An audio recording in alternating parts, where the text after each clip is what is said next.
Tech 2019. I'm with Peeyush Varshney, the CEO of ZincX Resources. Peeyush, thank you again for joining us. For our viewers who might not have caught your last video, give them a background to ZincX and the key project, the AKIE Project. Sure, okay. So yes, we're based in British Columbia, and we've got a very significant land holding.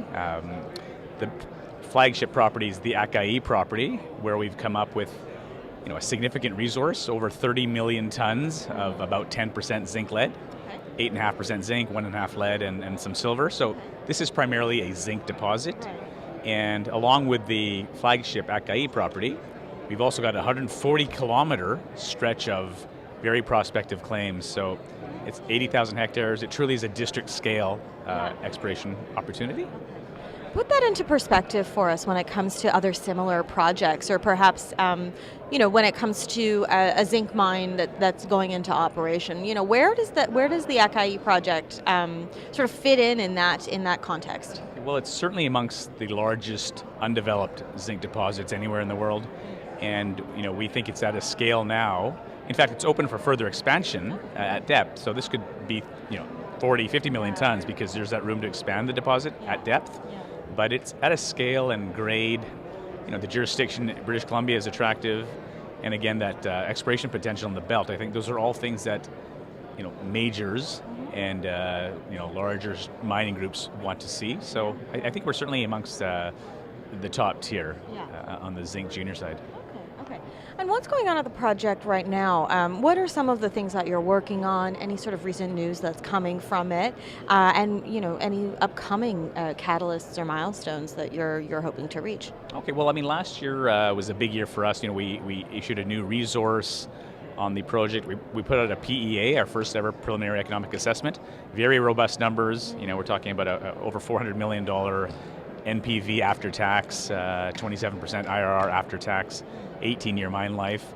And so from that, there's been a number of incoming inquiries to the company about the project. So we're in conversations with various groups. I think in the near term, you'll see us announce our upcoming program for this year. And the drills start turning probably in May or June.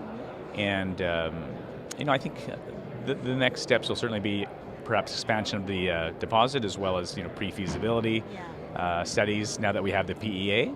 But certainly we're moving towards the development scenario at AKIE, and then we also are considering some exploration in the belt, where that blue sky, new deposit discovery potential is. So I think there's going to be a lot of news flow coming up in the near term and midterm. And finally, Peeyush, tell us more about the team behind ZincX, and who's helping to advance the project. Well, myself, of course, as the president and CEO, have been involved in a number of resource deals. Mountain Province Diamonds is one of the companies that I'm a director of, and that one's gone from initial discovery hole to construction of a mine, and it's in fact one of the newest, largest diamond mines in the world. Our VP Exploration, Ken McDonald, he's very strong technically, but he's also worked in the BC government and the Ministry of Mines and Energy before. So he's got a lot of that skill set for permitting these types of projects. And Nick Johnson is our project manager. So it's a small team, but very effective. Why invest in a zinc junior exploration project? What's the investment proposition here? Okay, well, our market cap right now is only about 32 million. We're trading at around 21 cents. And, in terms of the value in the ground of the resource as we know it, there's over $6 billion US in the ground. Again, our NPV on our PEA was over 400 million after tax. To be trading at that market cap, there's a big disconnect between share price and value that we should be trading at. And if you look at sort of the peer group, you'll see that we're undervalued even compared to the peer group. So I do think there's a compelling investment opportunity here, especially given where we think this project's going over the next year or two. We will be following with a lot of interest. Thank you so much, Peeyush, for taking the time to speak with us. Thanks so much. I appreciate it.